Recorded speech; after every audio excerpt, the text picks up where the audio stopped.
नमस्कार, जय Hind students. Well students, I hope कि आप बहुत अच्छे होंगे। देखिए, अभी तक जो क्वेश्चंस हम डिस्कस कर चुके हैं, आई होप कि आपको समझ में आ गए होंगे। तो अगर आपको लगता है किसी क्वेश्चन में डाउट, किसी इंडिविजुअल क्वेश्चन में डाउट, तो आप मुझे कमेंट करके जरूर बताएं। तो आज की जो वीडियो होने वाली है बच्चे, जिसमें हम डिस्कस करेंगे क्वेश्चन नंबर 15। देखिए, क्वेश्चन नंबर 15 क्या कहता है? A straight highway leads to the foot of a tower। ठीक है बच्चे, एक टावर आपको दे रखा है। ठीक है, इसको नाम दे दिया हमने A B is the height of the tower. ठीक है, एक जो हाईवे है बच्चे, यानी कि जो हाईवे रोड जो जा रही है टावर के बिल्कुल पास। ठीक है, okay. A man standing at the top of a tower observe a car at an angle depression 30 degree। एक मैन जो है बच्चे इस टावर के टॉप पे खड़ा है, वहां से जो देखता है किसको? एक कार को। सपोज कि एक कार यहां पर है, सी पॉइंट पे कार है। ठीक है, तो एंगुलर जो डिप्रेशन बनता है उसकी आई के साथ, एंगुलर डिप्रेशन जो बनता है उसकी आई के साथ, दैट इज ऑफ 30 डिग्री। कितने डिग्री का? 30 डिग्री का वो एंगुलर डिप्रेशन बनता है। क्लियर? अच्छा। Which is approaching the foot of tower with a uniform speed। जो एक कार बच्चे ये है ना, ये कार जो है यूनिफॉर्म स्पीड से, यानी एक यूनिफॉर्म स्पीड से अपनी जो है टावर की तरफ जा रही है, इस पॉइंट पे पहुंचती, डी पॉइंट पे। ठीक है बच्चे, ओके।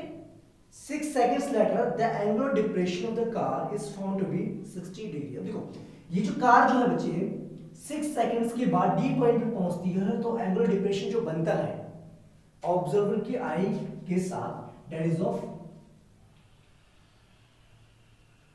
जो एंगुलर डिप्रेशन बनता है, ये जो एंगुलर डिप्रेशन बन रहा है, ठीक है, वो बनता है 60 डिग्री का। कितना डिग्री का? 60 डिग्री। ओके, बात समझ में आ गई? Okay, find the time taken by the car to reach the foot of the tower from this point. अब आपको क्या बताना है बच्चे कि इस पॉइंट से, डी पॉइंट से टावर के फुट तक पहुंचने में इस कार को कितना टाइम लगेगा। जब बच्चे सी से डी तक जाने में उसको 6 सेकंड्स लगते हैं, तो बताओ कि डी से डी पॉइंट पर जाने में उसको कितना टाइम लगेगा। तो बच्चे देखते हैं क्वेश्चन कैसे सॉल्व करना है। आई होप कि आपको समझ में आ गया होगा कॉन्सेप्ट। तो स्टार्ट करते हैं इसको सॉल्व करना। देखिए, here A B is the height of tower.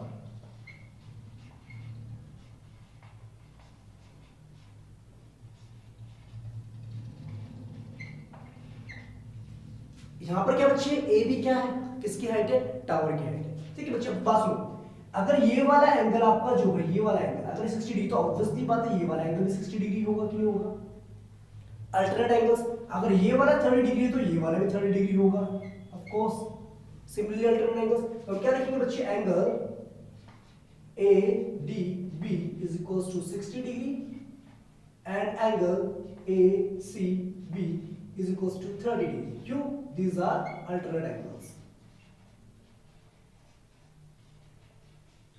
ठीक है बच्चे, जितना ये एंगल डिप्रेशन यहां पर होगा उतना ही यहां पर क्या होगा? ये वाला एंगल होगा। ठीक है, जितना ये एंगल डिप्रेशन यहां पर होगा उतना ही ये वाला एंगल जो हमारा एलिवेशन होगा। बात समझ में आई कि नहीं आई? अल्टरनेट एंगल से कौन से आपको पता है? Very good. अब बात सुनिए बच्चे, हमें यहां पर सी डी डिस्टेंस नहीं मेंशन है, हमें यहां पर मेंशन है कि सी से डी पॉइंट पे जाने में कार को 6 सेकंड्स लगते हैं। कितने सेकंड्स? 6 सेकंड्स लगते हैं। तो पहले बच्चे हम सी डी डिस्टेंस निकाल लेते हैं। ओके, उसके बाद में बोल रहा है बच्चे डी वी जो है, यानी कि डी से बी पॉइंट पे जाने में कितना टाइम लगता है। ठीक है, अब हम आगे चलते हैं। स्पीड क्या है? यूनिफॉर्म स्पीड है। अगर हम मानते हैं let X be the speed of car. ठीक है, अगर हम x जो है स्पीड मान के चलते किसकी? कार की। ठीक है, x को हमने मान के चले क्या? Speed of a car. ठीक है,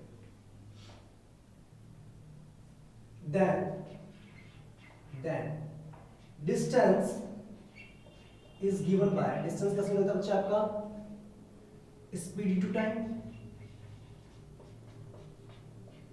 ठीक है, बात समझ में आएगी बच्चे? देखो C से D पॉइंट तक जाने में उसको 6 सेकंड्स लग रहा है और स्पीड कितनी है x है, यहां से हम डिस्टेंस निकाल सकते हैं CD distance. Therefore CD is equals to speed कितनी है x है और टाइम कितना लगा है 6 सेकंड्स, तो ये हो गया 6x मीटर। ठीक है बच्चे, हमने इसको मान लिया था x मीटर पर सेकंड, हमने स्पीड को माना। ठीक है बच्चे, तो हमारे पास क्या आ गया कि जो CD डिस्टेंस है वो आ गया 6x मीटर आ गया 6x मीटर। चलिए बच्चे, अब बच्चे अगर हम ये डिस्टेंस निकाल रहे हैं, अगर हम डिस्टेंस निकाल रहे टाइम बता सकते हैं, निकाल सकते हैं ना? चलो बच्चे आगे सुनते हैं। अब हमारे पास दो ट्रायंगल्स गिवन है, ए डी बी और एक है ए सी बी है। In triangle A B D देखो बच्चे, tan 60 डिग्री की जो वैल्यू है वो क्या होगी बच्चे आपकी ए बी अपॉन में base that is D B. ठीक है, आप सुनो, tan 60 डिग्री पे वैल्यू होती है हमारी √3 होती है और ए बी अपॉन में डी बी रहेगा।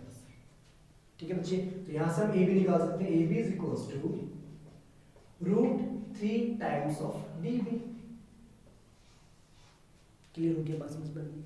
यानी ए बी जो हो गया डी बी का इतने टाइम्स हो गए, √3 टाइम्स। क्लियर है? अब बच्चे बात करते हैं दूसरे ट्रायंगल की। In triangle A B C, A B C, यहां पर एंगल कितना है 30 डिग्री है। ठीक है, तो ये क्या होगा ए बी अपॉन में बी सी होगा। ठीक है, और tan 30 डिग्री पे वैल्यू होती है 1 अपॉन में √3 ए बी अपॉन में बी सी। तो यहां से मैं क्या मिलेगा B C is equals to √3 times of A B. Yes और नो? क्रॉस मल्टीप्लिकेशन पता है आपको बच्चे? ठीक है, अब देखिए बात सुनो, ध्यान से। ए बी यहां से निकला हमारा डीबी की टर्म्स में, यहां से ये निकला। क्लियर हो गया? और बी सी हमारा निकला ए बी की टर्म्स में। ठीक है, बात समझ में आ रही है? तो क्या हम बच्चे यहां से इनको इक्वेट करके सॉल्व कर सकते हैं? इनको मतलब ए बी की वैल्यूज में पुट कर देते हैं, कर सकते हैं। देखो इतना नोट कीजिए बच्चे, आगे हम कंटिन्यू करते हैं। इतना नोट कीजिए आप। देखिए बच्चे, BC हमारा ये आ गया और हमारा AB ये आ गया, तो हम लिख सकते हैं BC को BC is equals to √3 times of AB। क्या था बच्चे आपका √3 इंटू में DB था। बात समझ में आई कि नहीं है? देखो बच्चे BC था क्या हमारा √3 इंटू AB निकला और AB कितना निकला था हमारा ये निकला था, तो AB की जगह पे हम ये वैल्यू डाल सकते हैं कि डाल सकते हैं ना। देखो क्या होगा BC यहां से आ जाएगा हमारा 3 टाइम्स ऑफ DB कि नहीं? जो BC डिस्टेंस है वो 3 टाइम्स है किसका BD का। अब क्या बच्चे BC को हम ऐसे लिख सकते हैं CD प्लस में BD या DB equals to 3 times of DB। Yes sir, क्योंकि बच्चे BC जो डिस्टेंस हमारा ये तो है ना CD प्लस में DB है कि नहीं? अब देखो CD यहां से रहेगा हमारा 3 ऑफ DB minus DB, that is CD is equals to 2 times of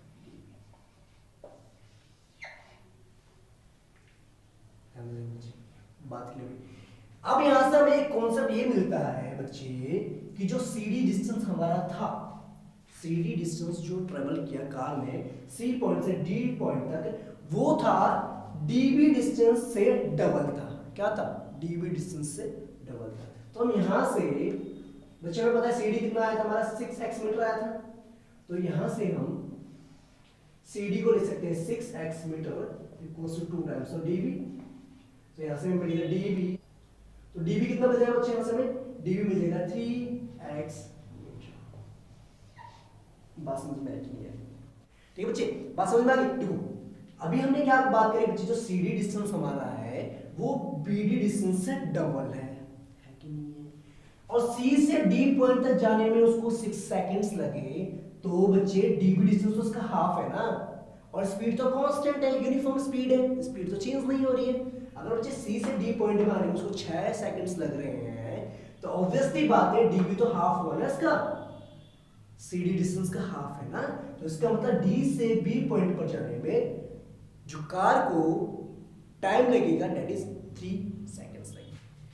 DB distance हमारा आ गया कितना 3x मीटर आया, कितना है 3x मीटर। ठीक है, और स्पीड कितनी थी बच्चे x मीटर पर सेकंड की, टाइम हमें निकालना है, तो टाइम यहां से आ जाएगा हमारा time equals to 3x divide में x that is equals to 3 seconds. ठीक है, तो the time taken by car to reach the foot of tower equals to 3 seconds. बात समझ में आई कि नहीं आई? देखो ना बच्चे, क्लियर हो गई कॉन्सेप्ट? देखो जो डीबी डिस्टेंस है बेसिकली वो क्या है, सीडी डिस्टेंस का हाफ है।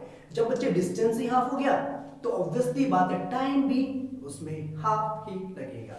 जब सी से डी तक जाने में 6 सेकंड्स लग रहे हैं तो ऑब्वियसली बात है डी से बी तक पहुंचने में इट विल टेक 3 सेकंड्स। तो this was question number 15 of exercise 9.1। तो आई होप कि आपको ये कॉन्सेप्ट पूरा क्लियर हो गया होगा। ठीक है, तो डाउट होने पर कमेंट करें, पसंद आने पर लाइक करें और शेयर करें।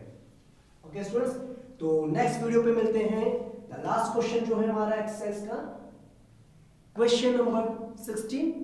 टिल दैट, जय हिंद, टेक केयर।